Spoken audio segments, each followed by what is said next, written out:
Mas e se eu te disser que em 2011 uma grande produtora teve uma ideia que eles resolveram cometer um crime contra o consumidor?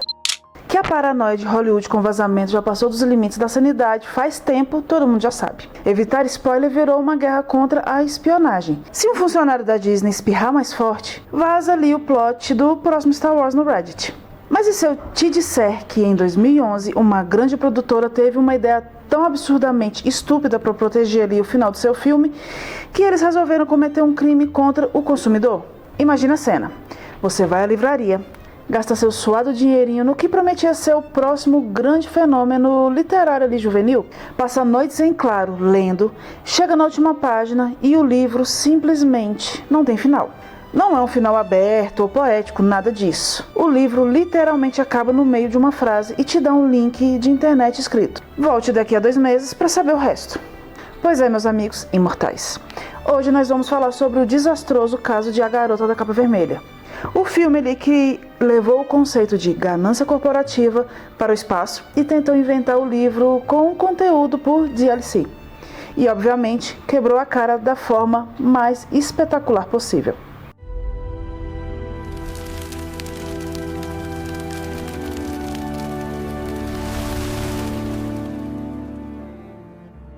E para entender como essa atrocidade aconteceu, a gente precisa voltar para o ano ali de 2011. Agora vamos lá. Tenta lembrar como era a sua vida na época. O mundo pop estava vivendo a chamada Era de Ouro das adaptações juvenis. O mercado ali tinha descoberto uma mina de ouro intransponível. Harry Potter estava lançando sua última parte nos cinemas e deixando ali, lógico, um vácuo de milhões de dólares. Crepúsculo também estava terminando, deixando milhões de adolescentes órfãos de triângulos amorosos e homens sem camisa na floresta. E Jogos Vorazes estava em pré-produção e Percy Jackson tinha estreado no ano anterior. Basicamente, se você escrevesse uma história sobre uma adolescente confusa que precisa escolher entre 2 caras bonitos enquanto salva o mundo ou foge de um monstro, um executivo de Hollywood aparecia na sua janela com uma mala de dinheiro. Só que tinha um problema de logística. Os livros bons estavam acabando e Hollywood precisava de conteúdo e rápido.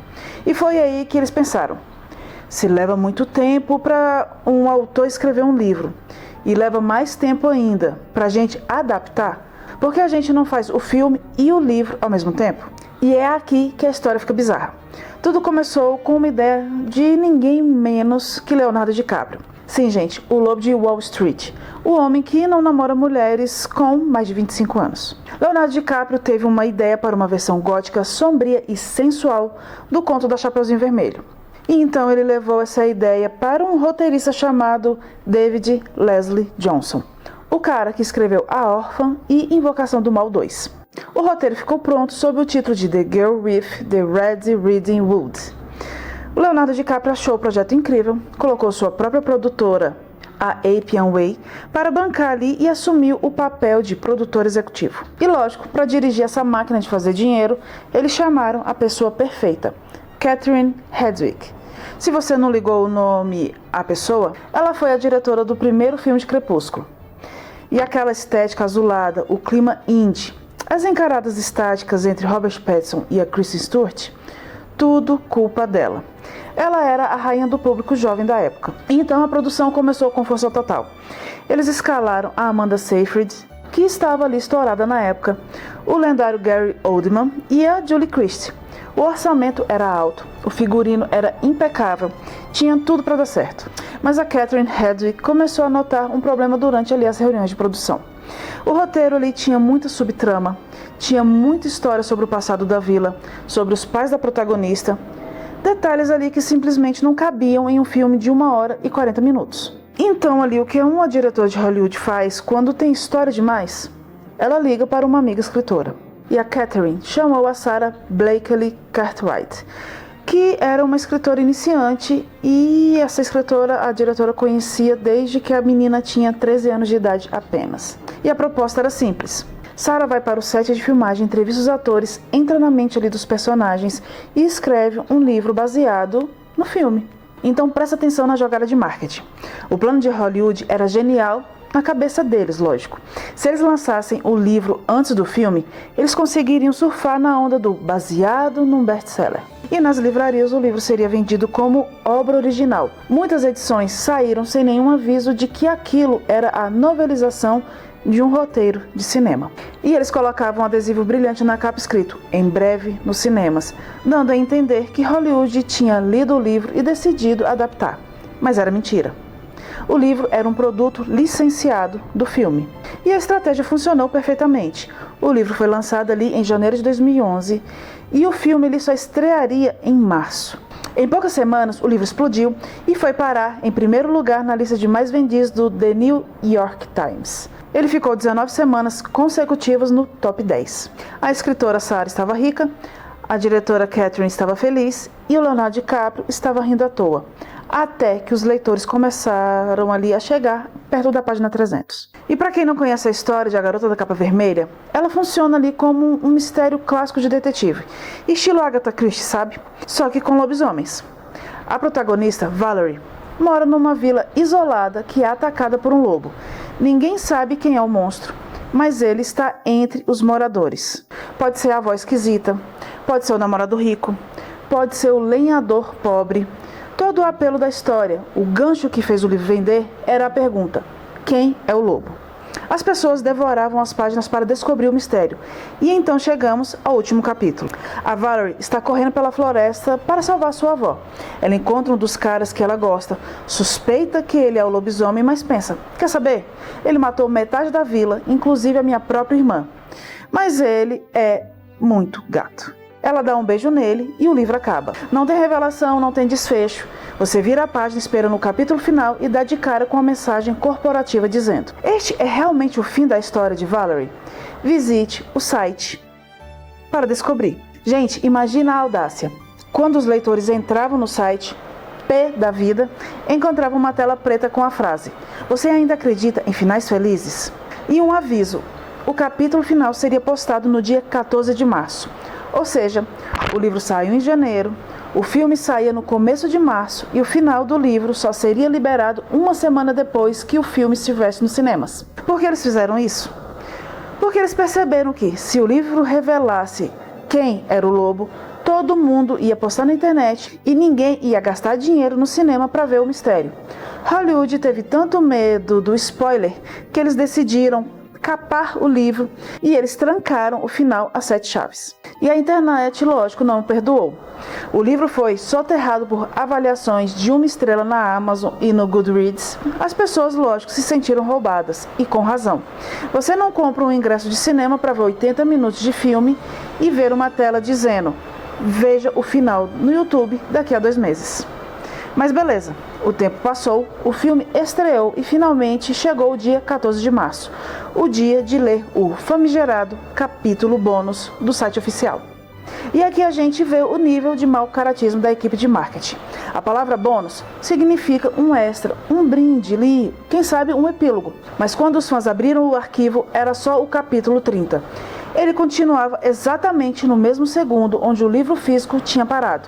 Não tinha salto temporal, não tinha mudança de perspectiva, era só a continuação direta que foi recortada. E o que acontecia nesse final? Alerta de spoiler de um filme de 15 anos atrás. A Valerie esfaqueia o cara que ela acabou de beijar, vai até a casa da avó e descobre que o lobisomem é o pai dela. Parabéns, Hollywood! Um mistério revolucionário. Todo esse esquema de pirâmide literária para me dizer que o vilão era o pai. Aí você me pergunta, mas pelo menos essa estratégia absurda salvou o filme? O filme foi um sucesso estrondoso? Não. Foi um fracasso colossal. Os críticos destruíram o filme. Ele conseguiu a proeza de cravar 10% de aprovação no Rotten Tomatoes. E os críticos disseram que o filme parecia uma paródia barata de Crepúsculo. E pior, era uma paródia idêntica. A Catherine Hardwicke usou os mesmos filtros de câmera, os mesmos planos de floresta enevoada ali e a mesma narração melancólica da protagonista. E eles contrataram até o ator Billy Burke. Para quem se lembra aí, é o pai da Bella em Crepúsculo. Eles contrataram ele para quê? Para fazer o papel do pai da protagonista aqui também. E eles não tentaram nem disfarçar. O filme custou caro, lógico, e mal se pagou nas bilheterias mundiais. Aquela febre que eles tentaram forçar não aconteceu. Ninguém se importava com o triângulo amoroso da capa vermelha. A ganância foi tão grande que eles tentaram ordenhar essa vaca de todas as formas possíveis.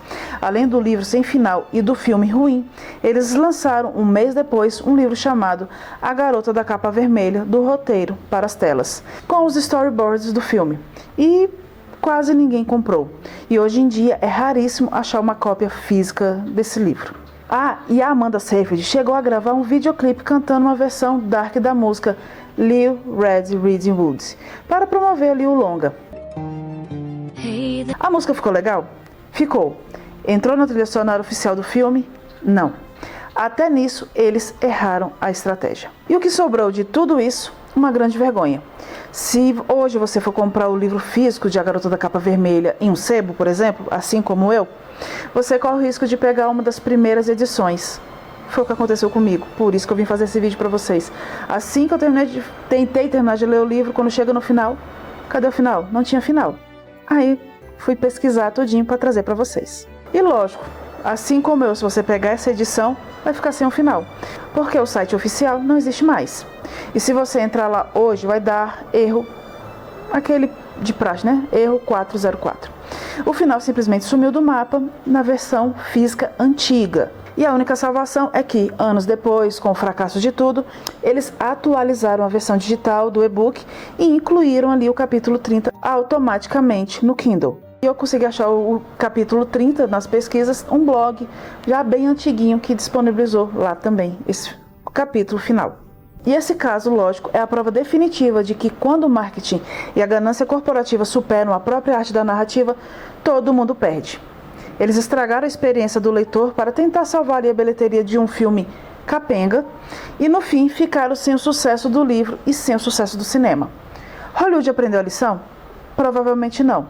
Mas pelo menos hoje em dia eles pensam duas vezes antes de mandar a gente ler o final de um livro num site de internet. Mas e você? Lembra desse filme? Chegou a passar por esse trauma de ler o livro sem final na época? Deixa aqui nos comentários, se inscreva no canal, deixe seu like se você gostou e lógico, a gente se vê na próxima, imortais!